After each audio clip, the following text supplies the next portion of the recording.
Explique para nós essa situação. Vou te deixar na tela cheia. Você vai falar, né, o quanto você achar que é o importante para a gente ter esse conhecimento e esse esclarecimento, e depois nós faremos as perguntas. Seja bem-vindo, fique à vontade. Raul, obrigado de novo pelo convite aqui, estar com vocês aqui no Bancada do Livro é um prazer, né? A gente já participou aqui, já conversamos outras vezes, né, sobre outros assuntos, e agora, né, Israel-Palestina, Oriente Médio, um conflito que, vez ou outra, ele volta, ele está aparecendo.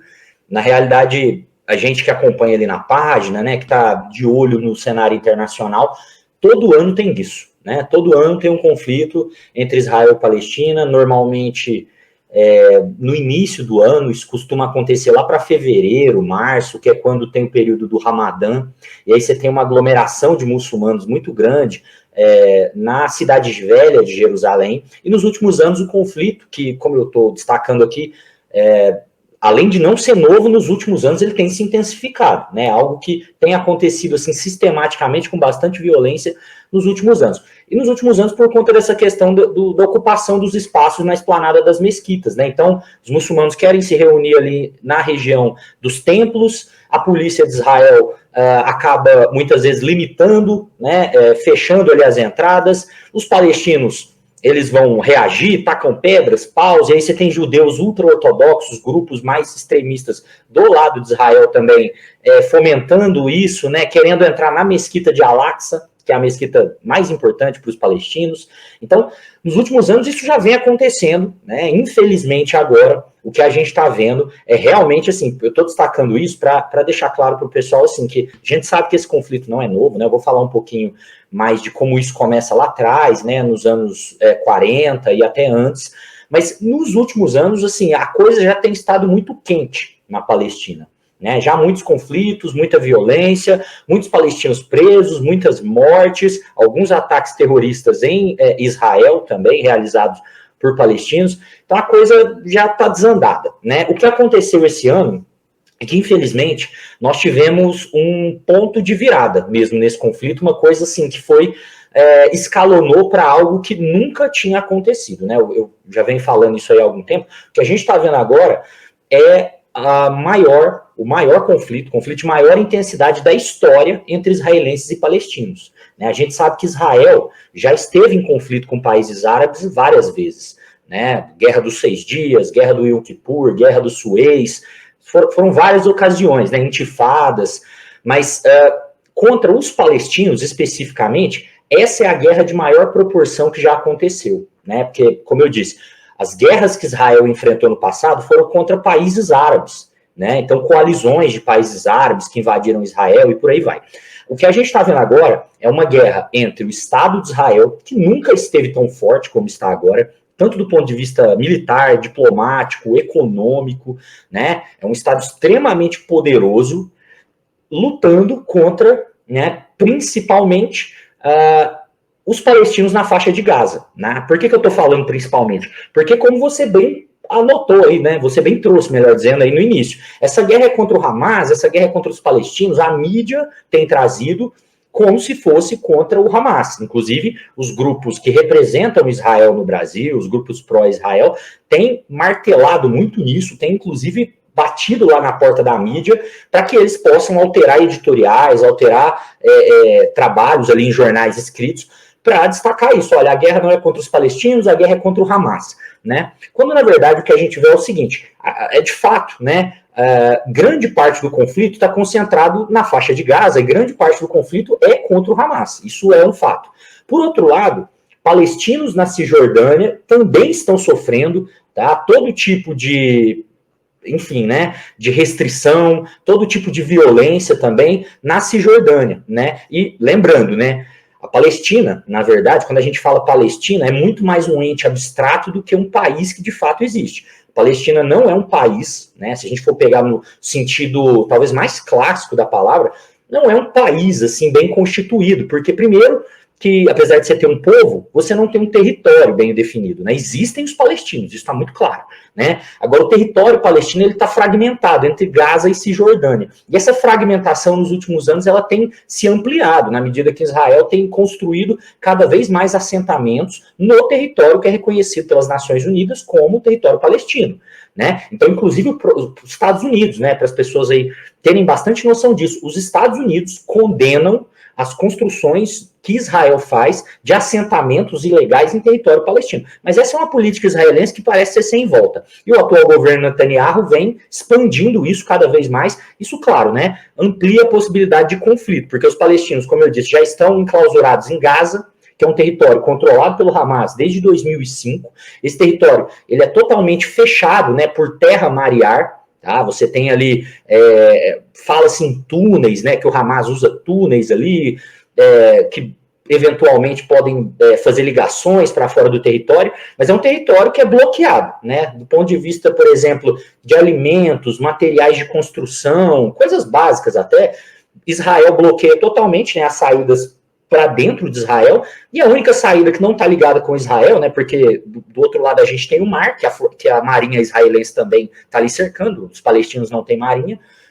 Por outro lado, a gente tem a saída de Rafah, né, que é onde você tem a conexão entre Gaza e o Egito, que também é fechada, né, também é uma saída bastante controlada, e o Egito, que tem também, isso é outra confusão, muita gente não está se ligando nisso, mas o Egito é um inimigo do Hamas, né, o Egito é um país que, apesar de ser um país árabe, os palestinos são árabes, existe uma relação de muito maior preocupação, talvez mesmo, né, com os palestinos por parte do Egito, né, dos egípcios, do que dos israelenses, mas do ponto de vista político internacional, o Hamas é um inimigo, né, do Egito, do presidente egípcio agora, que é o Al-Sisi, né, já há muitos anos. Então, o que a gente está vendo, Raul, na verdade, é uma guerra de fato, né, entre Israel e o Hamas, mas entre, acima de tudo, Israel e os palestinos, né? Eu até prefiro dizer que não é uma guerra entre Israel e Palestina por tudo isso que eu falei agora. A Palestina não é um Estado bem constituído, não tem uma integridade territorial, não tem uma unidade entre esses dois territórios, Gaza e Cisjordânia, que estão desligados, né? Esses assentamentos, como eu falei, vêm dificultando a conexão entre esses territórios. Então, a guerra, na minha visão, é entre Israel, que é um Estado poderoso e bem constituído, e os palestinos, que estão divididos não só territorialmente, mas estão divididos também do ponto de vista da liderança política, né? Em Gaza, controla o Hamas desde 2005, e por volta de 2005, 2006 também, você tem a liderança do Fatah sendo constituída ali na Cisjordânia, né? Com a última eleição que a gente teve, né? O Mahmoud Abbas está lá desde 2005, e desde então os palestinos não tiveram eleição, né? Nem na faixa de Gaza, onde o Hamas impõe ali um governo mais fechado, uma espécie de ditadura mesmo, né? Depois, talvez valha a pena a gente falar um pouco da diferença entre os dois, Hamas e Fatah, mas também na Cisjordânia os palestinos ali estão sem eleições há muitos anos, e o governo muito descentralizado, um governo fraco, né? E ao mesmo tempo, isso tem ampliado a violência contra os palestinos. Israel é um Estado que cada vez mais tem possibilidades de realizar suas vontades políticas, e a autoridade palestina, né, que controla Ramala, né, que está lá na Cisjordânia, capital da Palestina, né, é um território, é uma autoridade, melhor dizendo, que não consegue impor a Israel uma negociação mínima que seja justa para o lado palestino. Tá? Então é um governo fraco, é um governo que vem perdendo a autoridade entre os próprios palestinos, inclusive os palestinos da Cisjordânia, que são controlados, né, por essa autoridade. Mas na faixa de Gaza, então, nem se fala, né, porque desde 2005 você tem uma só liderança, que é o Hamas. Tá? É importante destacar o seguinte também, Raul. O Hamas, ele é um grupo bastante sectário em relação ao Fatah, né? Tem divergências ali. Então essa briga entre eles, entre os palestinos, também fortalece a posição israelense, né, que, inclusive, né, eu li essa semana, agora, um artigo no jornal Haaretz, né, que é o Haaretz, o jornal israelense, né, um jornal um pouco mais à esquerda, inclusive em Israel, que publicou várias falas, né, vários comunicados do Netanyahu, inclusive algumas falas dele dentro de reuniões do Likud, que é o partido dele, um partido de direita em Israel, partido da direita secular, né, em Israel, falando o seguinte: olha, é uma estratégia do Likud, é uma estratégia do governo israelense, do Benjamin Netanyahu, não deixar que as duas lideranças, né, Gaza com o Hamas e o Fatah na Cisjordânia se unam. Isso é prejudicial para Israel na visão dele, né? Então, essa ideia de dividir os palestinos, né, em 2 territórios, em 2 governos, é algo que parece até acidental, mas nos últimos dias, principalmente, vem ficando cada vez mais claro que não é. A própria mídia israelense vem mostrando isso, que é uma estratégia do governo israelense para enfraquecer essa luta palestina, né? Então, assim, dito isso, eu acho que é importante a gente destacar alguns eventos aqui, né? A gente já falou aqui um pouquinho de como estão os palestinos, como estão os israelenses, né? Israel, que é um país poderoso, tem aliança com os Estados Unidos, uma aliança muito íntima, né? Eu diria que Israel está ali naquela trinca, junto com o Japão, junto com o Reino Unido, que são os parceiros de primeira ordem dos Estados Unidos. De fato, os Estados Unidos vão fazer qualquer coisa por Israel. Então, Israel tem essa posição privilegiada, né? Um país de renda per capita alta, cerca de 9 milhões de habitantes, mas um país rico, do ponto de vista ali médio, né? Potência tecnológica, um exército muito poderoso, e os palestinos nessa condição de divisão, né? A faixa de Gaza, a região mais densamente povoada da Terra, né? Uma região extremamente populosa, tem o tamanho mais ou menos aí do município de Recife, né? Metade de São Paulo, do município de São Paulo, cidade de São Paulo, né? Tem mais ou menos metade desse tamanho, todo o território de Gaza, que é dividido em algumas zonas urbanas ali, mas ele é bastante urbanizado, né? Você tem muita gente morando quase que amontoada ali mesmo, né? São 2,2 milhões de habitantes, 2,3 ali divididos nesse território de Gaza, que é bastante pequeno, e é um território que, como eu disse, sofre um bloqueio total. Lá na Cisjordânia, só para a gente diferenciar, você tem divisões, tá? A Cisjordânia ela é dividida em áreas A, B e C. E essa divisão, na área A, por exemplo, os palestinos eles têm um pouco mais de liberdade, né? Eles têm, por exemplo, uma polícia palestina que controla ali a região. Nas áreas B, por exemplo, você tem já uma intervenção israelense, onde os palestinos ainda têm algum controle, mas, por exemplo, o poder policial já não é mais deles. E nas áreas C, na Cisjordânia, são áreas totalmente ocupadas por Israel, onde, de fato, ele é um governo de ocupação total, né? Porque você tem uma ocupação na Cisjordânia, mas você tem uma ocupação total em alguns territórios. Em Gaza, a situação é um pouco diferente, né? Porque eles estão fechados ali naquele território bloqueado, como eu disse antes, né? Desde alimentos, material de construção, fertilizantes, coisas básicas ali, são bloqueadas por Israel. Israel alega segurança, né? Evitar a construção de foguetes, esse tipo de coisa, mas é um bloqueio que já dura muitas décadas, né? Se eu não me engano, agora 18 anos, né? 18 anos é o que o Hamas está no poder, mas esse bloqueio, se eu não me engano, ele é maior ainda do que isso, né? Já são mais de 2 décadas. Então, é uma situação de calamidade, de pobreza, de clausura, muito difícil que os palestinos vivem, né? E, por outro lado, eles não têm a quem recorrer, né? O governo constituído é o Hamas e é com quem eles têm para conversar, é com quem eles têm para falar. O que a gente viu aí nos últimos dias foi uma escalada sem precedentes, como eu disse antes desse conflito, por conta de um ataque que o Hamas lançou, um ataque terrorista. Acho importante deixar isso claro, porque foi um ataque destinado a alvos civis, né? Eles romperam a barreira e os muros de proteção. Como eu falei, Gaza é totalmente cercada por muros e barreiras, né? Essas cercas foram abertas. O Hamas, ele entra no território israelense com cerca de 1.500 homens. Esses homens vão realizar incursões contra o território israelense, né? E aí, assim, desde kibutzes, né, que são vilas israelenses que tem um modelo bastante curioso, né, um modelo quase que comunista, né? O kibutz, ele tem uma inspiração soviética, né, de uma espécie de comuna ali. Locais como esses foram atacados, nessas fazendinhas, vilas, e também zonas urbanas, né? No sul de Israel, a cidade de Askelon, por exemplo, foguetes foram lançados. Então, 1.400 israelenses morreram até agora por conta dessa incursão do Hamas contra os israelenses, né? Israel tratou isso, né, de uma maneira como o 11 de setembro deles, né? Isso que eles estão trazendo, né? Isso que eles estão falando. Olha, sofremos o maior ataque terrorista de todos os tempos, equiparado ao 11 de setembro, um ataque terrorista terrível, sem precedentes, etc, etc. Isso levou a uma reação internacional muito grande a favor de Israel, né?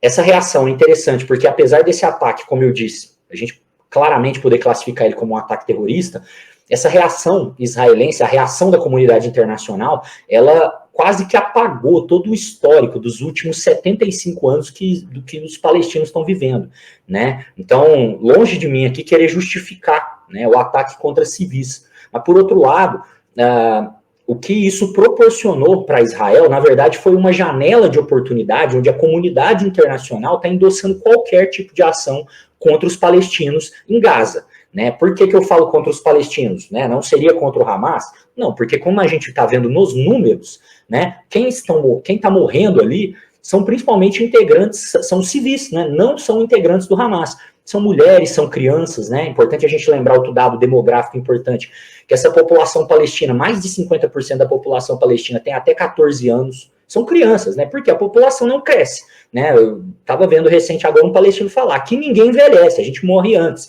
Então a população é uma população muito jovem, população pobre, que agora a comunidade internacional está dando um endosso total para as ações militares de Israel contra essa população, né? No intuito de eliminar os palestinos. Então, a reação internacional de apoio intenso a Israel, né, principalmente o norte global, né, então Estados Unidos, União Europeia, Japão, países ali que estão na OTAN, que estão no círculo próximo dos Estados Unidos, vão realizar um apoio total. A Alemanha tem sido uma grande ponta de lança ali nesse apoio, né?